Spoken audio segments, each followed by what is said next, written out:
talk about submerging. And that is one of the most interesting topics to discuss, I think, because we all do in our way, and sometimes you really haven't thought about why you're doing the way you do, because that's the way once you learned how to do it, and therefore that is how you continue. I have my presentation also on the web, so if you scan the QR code, you can get some more information about me and what I'm doing, and also the presentation. Okay, so how does it work? No.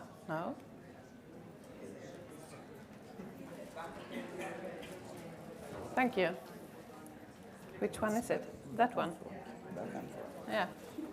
No. Now I'm happy. Thank you.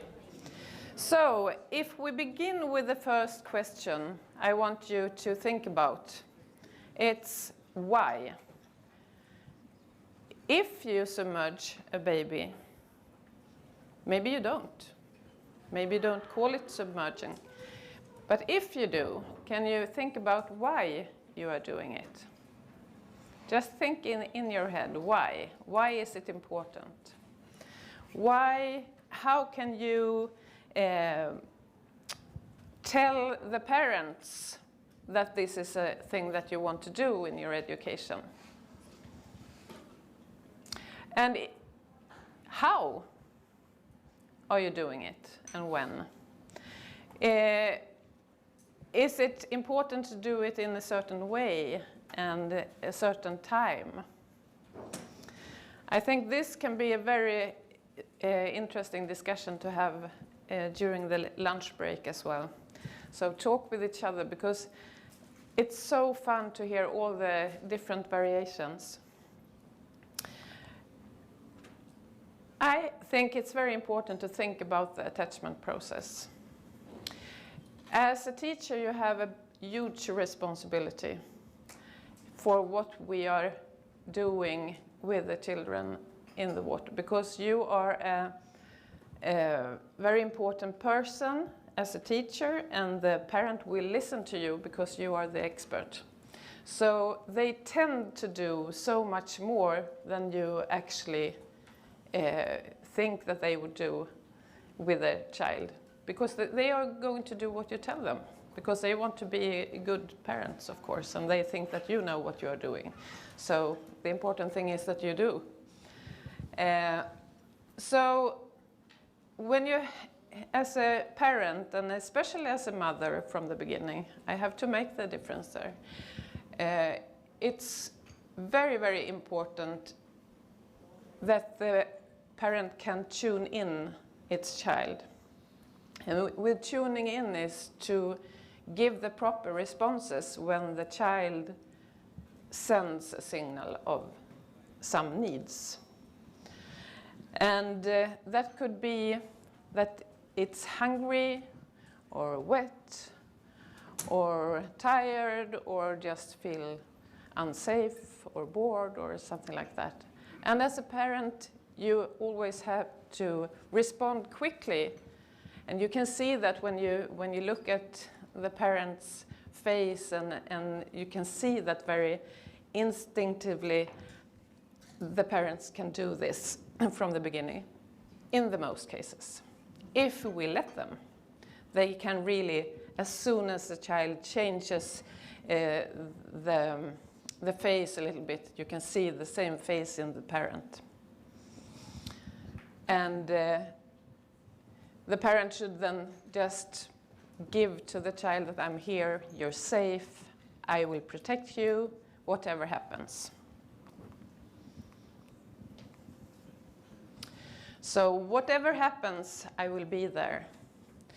A healthy adult is predictable, and this is very important, because if your parent acts in another way when they are in the water in your lesson, then that is not predictable to the child. It can be really scary if the parent suddenly do things that it can't expect. And it's important to be present when it needs, and of course not judging. So the child should really feel that I trust you and I feel safe and I'm loved, whatever I do when I'm with you. So if this attachment process gets disturbed, then, and that can be small things, but if the caregiver can't give the responses that the child needs at that point, then the process can be disturbed. And that has shown in studies that if we interrupt the attachment process, then that could give disturbed development of the child. So when it comes to get teenager and then as an adult, that could really tell. And that's very common for me when I'm working as a counselor. Often you have to talk about the raising up and how it was and so on. And that is not always so easy that the parent has done something wrong, because as a parent, normally you do whatever you can to be there for your child, but sometimes you just can't understand the child's needs. But as, for example, if the mother has a depression, which is quite common, 1/10 of the mothers that give birth gets a depression. And when you have a depression, you feel like I'm not worth being a mother, I cannot do this, it's better that I am not here, and so on. And you're not able to respond to your child in the way that the child needs normally. So if the child cries, like in this picture, maybe she's just looking at it instead of hugging it. Actually, this year, I'm starting a study with the university in Uppsala, where I live in Sweden, where we are going to use baby swimming as an intervention for postnatal depression. And this is so, I'm so happy that the university is interested in this, because I'm so sure that if we can, in the water, we can really enhance the process of the attachment. So I will lead these lessons myself, and I'm really looking forward to it. So back to the pool then. Usually we have many whys why we want the child to be able to be under the water. Because it's the only way it can swim independently without floaties and things. The water safety aspect, of course. The security feeling that you can cope in the water for the child and for the parent. And of course you can have a lot of fun as well. So I don't think it's difficult for me to say why I think that's a part of what I'm doing in the water. And our task as a teacher must be to help the parent to tune in, to be observant, to see that the child really gets what it wants. And we have to do the exercises predictable and not forcing. And this is very, very important when submerging, if that's what we will call it. Actually, in Sweden, we don't call it that any longer. We talk about swimming, and the smallest children, they swim underwater. So, but of course, all exercises and back floatings and so on, it's important to do this. So we are not whales, we have lungs and we need to breathe. And if you can't breathe, then you get scared, of course, because that's life-threatening. So to experience to be forced under the water is, of course, very scary. And I say experienced, to have the feeling of being forced. And you can't ask the child before, of course, do you want to swim under when the child is 3 months, because the child doesn't know what it is. So, but then when we do it, then maybe it feels scary, and you have already done wrong, because if you do it and the child feels something bad about it, then it's too late to not do it. So my rule number 1 is to never push or pull a child under the water. So we have to think not forcing, and to respect the child and to respect the parent, and to reinforce the attachment process. The trust triangle I use to show what elements we have in the water, and that the child should be in the center, and that you have to feel the trust between the parent and the water, the teacher and the parent to the teacher, and so on. I think that's a good thing to keep in mind. So in the early days, I made some studies about the diving reflexes, because in Sweden that was so important. And so, you know, there are some studies shown that there are many, many different reflexes, not only one. So you have some reflexes in the throat area, and then you have some in the facial area, and all of them are supposed to save oxygen. So that's because we have lungs, and when we come under the water, we have to save oxygen until we come up to the surface again. But what I have found out is that reflexes are not important at all. So we want to learn the child, teach the child how to keep its breath voluntarily on its own, and before it comes under. So we don't want to be dependent on the reflex. And I want to teach the child to keep its breath before we start going under. It makes sense, doesn't it? But how? There are so many ways to submerge a baby, if you want to say it that way. We have so many techniques with blowing, with cueing, with splashing water, or different movements. And I would say that the main key is to prepare the parents, because when the parents are feeling safe and know what's going to happen, then the parent will influence the child to also be calm and feel safe. So in our school, we have the first lesson in the baby swim class, we have only on land, theoretical, 1 hour. And so the lesson number 1 is 1 hour on land, and then we have 30 minutes in the water, the rest of the course. And all the parents, they get the baby swim book.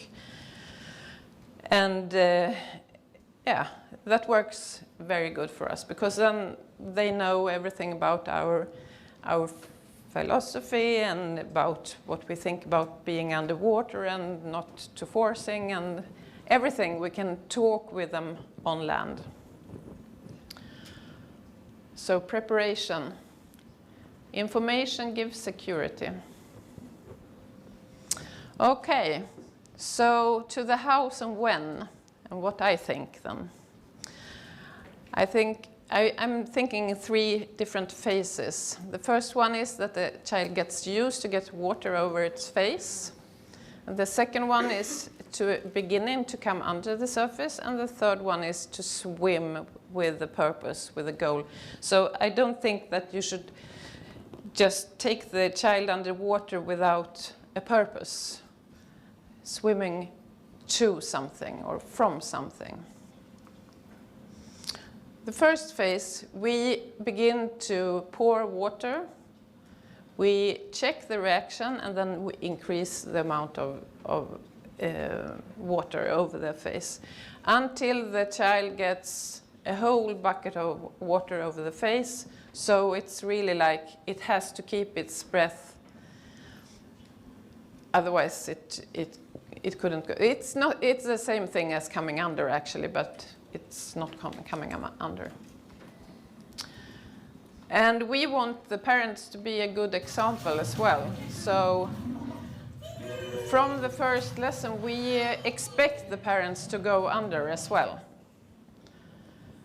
So we are pouring water not only over the child, but first the instructor and the parent.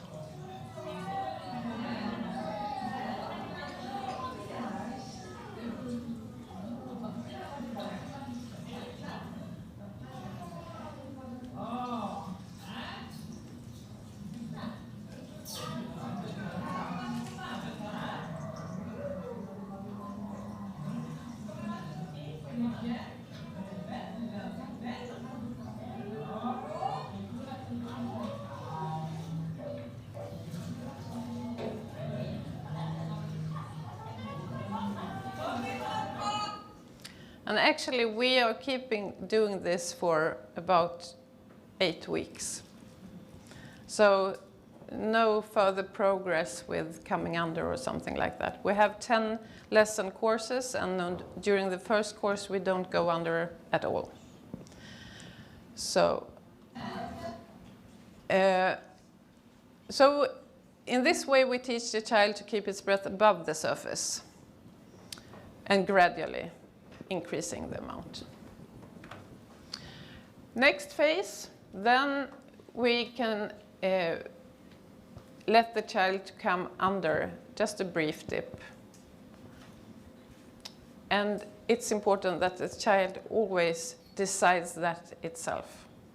So you're never supposed to decide when the child goes under. The child has to decide that itself. And it also has to be an agreement so that the parent says it's okay. So the child wants to jump in, but it's no until it's allowed to go into. So the child has to do it on its own, and the parent should agree. And then you can always develop the exercises and also the being underwater with time, independence, and distance. That's the way you can do the progress with all the exercises in the water. So this is an exercise that you can use to teach your child to come under. You jump from a mat and you count, and the child has to wait until it's okay.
And of course, what I'm talking about there is that you should not take the child too early. When the child knows how to keep its breath, then you should let it come under. And in the best case, you show the thumbs under the water and helps the child to take the thumbs and then pulls itself up. So, and in the last phase, then we start swim with a purpose to the parent or to the edge or from the edge or whatever. And also there we are very keen on that the parent should really say stop and then show with the whole body that now it's okay, now you can come. And the best thing is, of course, when the parent meets the child under the water as well. So. 1, 2, 3, simma! Hej! Men duktig du var! 1, 2, 3, kom! Så, kör vi igång till Ludmilla. 1, 2, 3, simma! Oj, vad du sparkar! 1, 2, simma!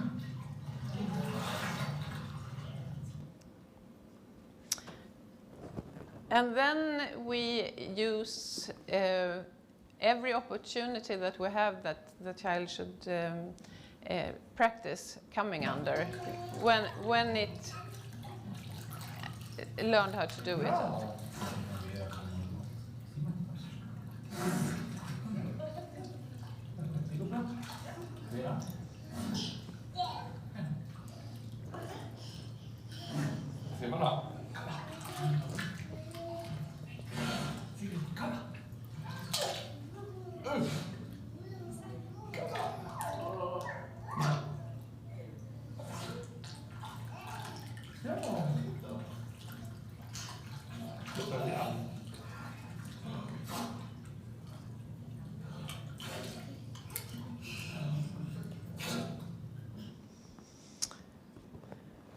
Yes, so if we summarize this, I think that you should never force, push, pull a child under the water.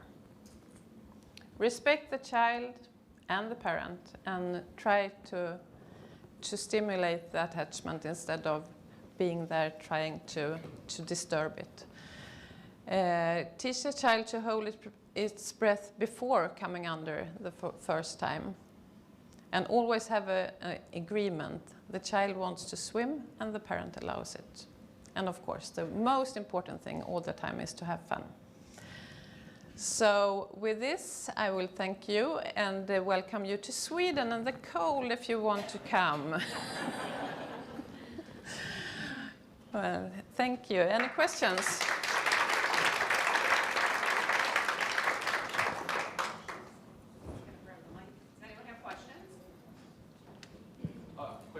Yeah. How old were the babies in that video? Which one? Of, rough ages. 1 year, Okay. 8 months, Yeah. 1.5. Cool. Thank you. I'll pick your brain later. Thank you. Thank you. Thank you.